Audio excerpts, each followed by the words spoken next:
大家好，欢迎收听台湾小干。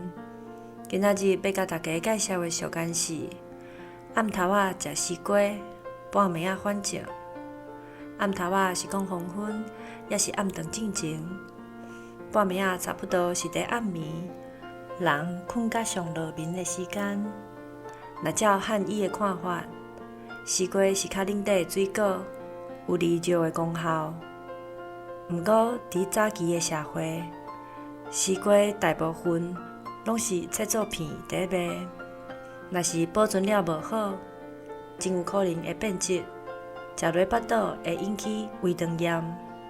若准你本身是重症的患者，你的症头会向向转变，嘛有可能会变甲搁较严重，就是咱讲的反症。即句俗谚“暗头仔食西瓜，半暝仔反症”，会当用来形容本食是一件好好的代志，却常常反悔变卦。若是有人对你讲即句话，就是咧甲你考试是安怎做代志会反起反倒，互人杀无掌。以上，感谢收听。